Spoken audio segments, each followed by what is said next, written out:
दो टर्म्स है, previous year और असेसमेंट ईयर। प्रीवियस ईयर क्या हो गया, 24-25 फाइनेंशियल ईयर है। 24-25 फाइनेंशियल ईयर में मैं जितनी भी इनकम कमाऊंगा, इसमें मैं टैक्स कौन कब दूंगा, इसमें मैं टैक्स अगले साल दूंगा।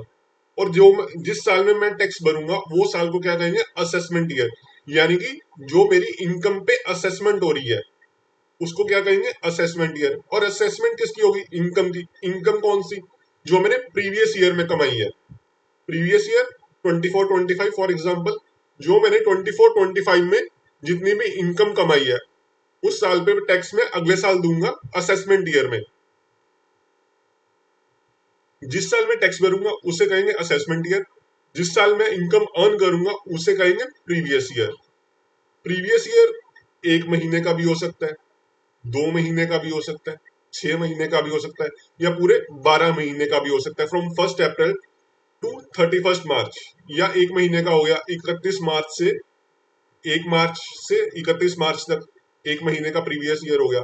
यानी कि मैंने खाली एक महीना ही मेरा बिजनेस चला, या 1 महीना ही मैंने एम्प्लॉयड रहा, 1 महीने की सैलरी आई या 4 महीने की सैलरी आई, वो हो जाएगा प्रीवियस ईयर। प्रीवियस ईयर कितनी भी देर का हो सकता है, 1 महीने का हो सकता है, 2 महीने का हो सकता है, या पूरे कंप्लीट 12 मंथ्स का हो सकता है, उसे कहेंगे प्रीवियस ईयर। पर जो हमारा असेसमेंट ईयर है, असेसमेंट ईयर हमेशा फुल पीरियड ऑफ 12 मंथ्स ही होना चाहिए। असेसमेंट ईयर ऐसा नहीं है कि 1 महीने का या 2 महीने का। असेसमेंट ईयर मतलब means the period of full 12 months from 1st April to 31st March, means the period of 12 months commencing on 1st April every year. Therefore, the period beginning on 1st April of one year and ending on 31st March of next year is assessment year. यानी कि जो मैंने पिछले साल पैसा कमाया वो अगले साल असेसमेंट ईयर में उसकी असेसमेंट होगी और मैं उस पर टैक्स भरूंगा, वो हो जाएगा मेरा असेसमेंट ईयर। हमेशा ये याद रखना कि जो असेसमेंट ईयर है वो पूरे 12 महीने का ही होगा। प्रीवियस ईयर कितनी भी देर का हो सकता है। अगर मैंने 1 महीने काम किया या 1 महीना एम्प्लॉयड रहा तो प्रीवियस ईयर 1 महीने का हो गया, या मैं पूरे 12 महीने एम्प्लॉयड रहा या मेरा बिजनेस पूरे 12 महीने चला तो प्रीवियस ईयर पूरे 12 महीने का हो जाएगा। पर जो असेसमेंट ईयर है वो पीरियड ऑफ फुल 12 मंथ्स होगा। Income of the previous year of an SSC is taxed during the following assessment year at the rate specified as per the relevant finance act। और है previous year, previous income tax is payable on the income which is earned during the previous year. It is assessed in the immediately following the financial year called assessment year। इस साल मैं जो कमा रहा हूँ उस पर टैक्स अगले साल भरूंगा, वो हो जाएगा असेसमेंट ईयर। जिस साल मैंने काम किया या जिस साल मेरी अर्निंग्स होगी उसको कहेंगे previous year. The period commencing from the date of setting up of business और profession and ending on immediately following 31st March. ठीक है। फॉर एग्जाम्पल वाई ने बिजनेस सेट किया 15 मई को, तो इसका प्रीवियस ईयर कब से कब हो गया, प्रीवियस ईयर हो जाएगा जिस दिन से उसने बिजनेस सेट किया। यानी कि 15 मई 2023 से लेके 31 मार्च 2024 तक हो गया इसका प्रीवियस ईयर। और असेसमेंट ईयर हमेशा फुल 12 मंथ्स का होना चाहिए, जो कि हो जाएगा अगले साल 1 अप्रैल से 31 मार्च तक। एक्सेप्शन, अब ये जो प्रीवियस ईयर है, मैंने इनकम कमाई प्रीवियस ईयर में, उससे उस पर टैक्स दूंगा अगले साल असेसमेंट ईयर पे, ये हो गया सिंपल। उसके बाद आ रहा है कुछ एक्सेप्शंस।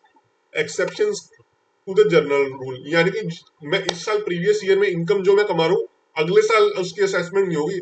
असेसिंग ऑफिसर कहेगा नहीं जी आप तो एक्सेप्शनल रूल में आ रहे हो, आप इसी साल टैक्स दे दो प्रीवियस ईयर में। वो कौन कौन सी एक्सेप्शंस है, वो हमारी ये एक्सेप्शंस है, 5 एक्सेप्शंस है। पहली एक्सेप्शन है income of non resident from shipping business. दूसरी है income of person living India either permanently और फॉर लॉन्ग ड्यूरेशन। तीसरी है income of bodies form for short duration. Fourth, income of person trying to transfer is asset with the view to avoid tax. Fifth है income of discontinued business.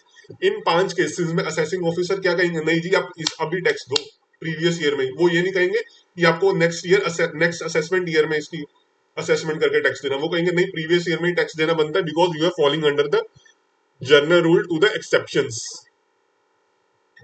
First देखते हैं income of non resident from a shipping business. A non resident who is carrying on a shipping business and earns income at any port in India shall be charged to tax before the ship is allowed to leave the Indian port। Ship के जाने से पहले assessing officer क्या कहेगा कि आपकी ship जाने से पहले ही आपको टैक्स देना पड़ेगा। असेसिंग ऑफिसर अगले साल असेसमेंट ईयर का वेट नहीं करेगा, वो कहेगा अभी टैक्स दीजिए और जाइए। Hence the income is computed at a presumptive rate of 7.5% of the amount of fare और freight by the non resident from Indian port. ठीक है, इस पे कितना टैक्स लगेगा? Income of non resident from shipping business पे presumptive rate लगेगा, flat rate. क्या होगा? 7.5% of the amount of freight या fare charge by non resident ship from the Indian port. ठीक है, नेक्स्ट है income of a person living India आइडर permanently और for a long duration. अगर assessing officer को लगे कि मिस्टर एक्स या मिस्टर वाई परमानेंटली लीव कर देगा इंडिया को, या कोई लॉन्ग ड्यूरेशन के लिए बाहर चले जाएगा, तो असेसिंग ऑफिसर उसी टाइम प्रीवियस ईयर में उसको कहेगा कि जी आप अपनी इनकम पे टैक्स दे दीजिए। When it appears to the assessing officer that an individual may leave India and has no intention of returning back to India, कि ये भाग जाएगा, then the income is charged to tax during the same assessment year. उसके बाद आ रहा है income of bodies form for a shorter duration, यानी कि कोई भी पर्टिकुलर इवेंट है, कोई छोटा सा इवेंट करना था, उसके लिए एक बॉडी बना दी और उसके बाद वो हो जाएगी डिसॉल्व। असेसिंग ऑफिसर कहता है नहीं जी आप अभी टैक्स दे दो। When it appears to the assessing officer that any organization is formed for a particular event or a shorter duration and is likely to be dissolved during the current year only, current assessment year, तो assessing officer क्या करेगा? उसी साल previous year में उसकी income पे tax लगा देगा। Fourth, income of a person trying to transfer is asset with a view to avoid tax. जब असेसिंग ऑफिसर को लगे कि ये कोई पर्सन अपनी एसेट ट्रांसफर कर रहा है, सेल कर रहा है इन ऑर्डर टू अवॉइड या इवेट टैक्स, तो असेसिंग ऑफिसर साथ में उसको कहेगा कि आप अपनी इनकम पे टैक्स दे दीजिए। When it appears to the assessing officer that during the current assessment year any person is likely to charge, sell, dispose of asset, इधर उधर कर दिए और इनकम को इधर उधर कर दी with any of his assets to avoid payment of any liability under the act, tax बचाने के लिए एसेट्स बेच रहा है, तो असेसिंग ऑफिसर क्या कहेगा? The total income of a such person for the period from the expiry of the previous year to the date when the assessing officer commences proceeding under this act is chargeable to tax in that assessment year only।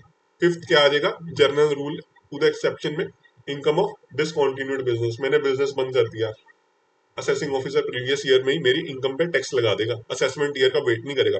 When any business और profession is discontinued in any assessment year, the income of the period of from the expiry of the previous year up to date of discontinuance may at the discretion of the assessing officer be charged to tax in that assessment year।